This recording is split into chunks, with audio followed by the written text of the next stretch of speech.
அன்பு நண்பர்கள் அனைவருக்கும் வணக்கம். வாழ்க வையகம், வாழ்க வளமுடன். இன்னைக்கு ஒரு முக்கியமான விஷயம் பேசலாம். ஒரு 4 நாள் மேலே ஆயிடுச்சு வீடியோ போட்டு. லாஸ்ட் வீக் போட்டதுன்னு நினைக்கிறேன், ஐ திங்க். சரி,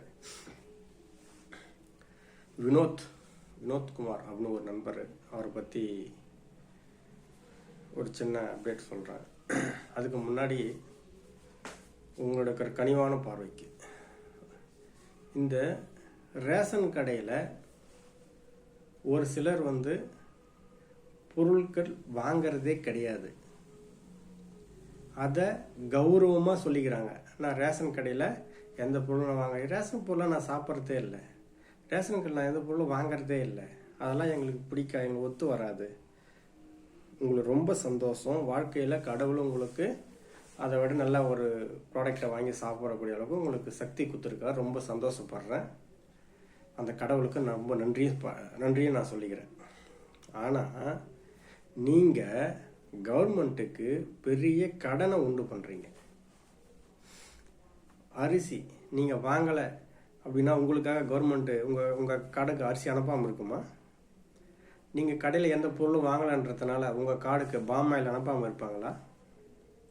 நீங்கள் கடையில் எந்த பொருளும் வாங்கலைன்றதுனால உங்கள் கார்டுக்கு கோதுமை அனுப்பாமல் இருப்பாங்களா?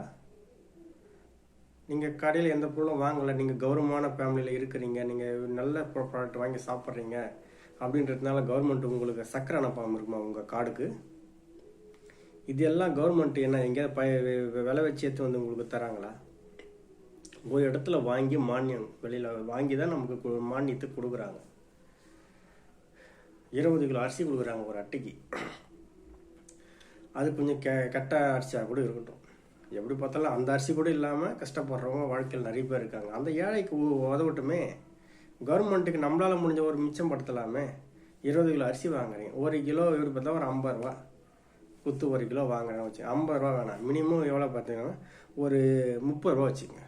1 கிலோ அரிசி 30 ரூபா குத்து ரேஷனில் கவர்மெண்ட்டு வாங்குறாங்க. நம்ம கார்டு கொடுக்கறதுக்காக கவர்மெண்ட்டில் எங்கேயோ வாங்குறாங்க. பர்ச்சேஸ் கொள்முதல் பண்ணி தான் நம்ம கார்டுக்கு ரேஷன் கடைக்கு அனுப்புகிறாங்க. 20 கிலோ அரிசி எவ்வளோ ஆச்சு? 600 ரூபா ஆச்சு. சரிங்களா? அதுக்கப்புறம் நம்ம என்ன வாங்குகிறோம்? பாம் ஆயில் 25 ரூபா லிட்ரு வாங்குகிறோம். 25 ரூபா கொடுத்தா கவர்மெண்ட் வாங்குதா வெளியில்? எப்படி பார்த்தாலும் கவர்மெண்ட்டு வெளியெல்லாம் பார்த்தீங்கன்னா 80 ரூபா 90 ரூபா விற்குது ஒரு லிட்ரு பாம் ஆயில். கவர்மெண்ட்டு எப்படி பார்த்தாலும் 80 ரூபா 90 ரூபா அதுமாரி 70 ரூபா அதுமாரி ரேஞ்சில் தான் வாங்கும். கிட்டத்தட்ட நமக்கு அதை ஒரு அமௌண்ட்டு கொடுத்து வாங்கி நம்ம 25 ரூபாய்க்கு நமக்கு கொடுக்குறாங்க. பேலன்ஸ் அமௌண்ட்டை கவர்மெண்ட் நமக்காக கட்டுது. அரிசி சர்க்கரை அதே மாதிரி தான் 13 ரூபா கொடுத்துவாங்க இங்கே கிலோ. வெளியில் எவ்வளோ இருக்குது? 50 ரூபா 60 ரூபா விற்குது 1 கிலோ சர்க்கரை. பேலன்ஸ் 35 ரூபா கவர்மெண்ட்டு கட்டுது நமக்காக, உங்கள் கார்டுக்காக. நீங்கள் கவர்மெண்ட் கார்டை தூக்கி விட்டு சொல்கிறீங்கல்ல, நான் ரேஷன் கடையில் எந்த பொருளும் வாங்குறதில்ல சாப்பிட்றதில்லன்னு. ஆனால் உங்கள் கார்டுக்காக கவர்மெண்ட்டு பணம் கட்டுது. அந்த பொருள் கடைக்கு வருது, நீங்கள் வாங்கலை. ஆனால் உங்கள் கார்டில் அந்த பொருள் போட்டு வாங்கி சாப்பிட்றாங்கல்ல. கடைக்காரெலாம் உங்கள் பொருளை விற்காமல் இருக்காங்க பார்க்குறீங்களா? நீங்கள் நினச்சிட்டு இருக்கீங்களா? கவர்மெண்ட்டுக்கு நீங்கள் தேவையில்லாமல் கடனை உண்டு பண்ணுறீங்க. கோதுமை மானியத்தில் வாங்கி கொடுக்குறாங்க. உங்களுக்கு ரொம்ப சந்தோஷம். உங்களுக்கு விருப்பம் இல்லை அப்படின்னா உங்களுக்கு கார்டு நீங்கள் வச்சுக்கலாம். எனக்கு எந்த பொருட்களும் எனக்கு வேண்டாம் அப்படின்னு சொல்லிட்டு நீங்கள் எழுதி கொடுத்துட்டீங்கன்னா கார்டு நீங்கள் யூஸ் பண்ணிக்கலாம், அட்ரஸ் ப்ரூஃபுக்காக யூஸ் பண்ணிக்கலாம். சரிங்களா? மற்றபடி இந்த பொருள் வேறு யாரா ஏழைப்பா இங்கே சாப்பிடுவாங்க. கவர்மெண்ட்டு கொள்முதல் பண்ணுறது கொஞ்சம் கம்மியாக கொள்முதல் பண்ணுவாங்க. கவர்மெண்ட்டுக்கு ஏற்கனவே ஆல்ரெடி கடனில் இருக்குது. அவங்க கொஞ்சம் கவர்மெண்ட்டில் கொஞ்சம் கடன் கொஞ்சம் குறையும். கிட்டத்தட்ட ஒரு 30 to 50% கார்டு யூஸ் பண்ணாமலே இருக்குது. அந்த ப்ராடக்ட் எல்லாம் கவர்மெண்ட் கொள்முதல் பண்ணி கொடுக்குது. எல்லாம் யாரோ ஒரு பர்டிகுலர் அந்த டிபார்ட்மெண்ட்டை சேர்ந்தவங்க சாப்பிட்றாங்க. அவங்க குடும்பம் நல்ல நிலைமைக்கு போகுது, நல்ல நிலைமைக்கு வராங்க. நீங்கள் ஏன் உங்கள் கார்டை நீங்கள் வாங்கலாமே? அப்படியே ஒரு சிலர் வாங்கி மாட்டுக்கு ஆக்கி செஞ்சு போகிறது, ஒரு சிலர் வாங்கி அந்த அரிசியை காசுக்கு விற்கிறாங்க. இதெல்லாம் அயோக்கியத்தனத்தின் உச்சக்கட்டம். நிறைய பேர் சாப்பாட்டுக்கே இல்லாமல் கஷ்டப்படுறான். அவங்களுக்கு யூஸ் ஆகட்டும்.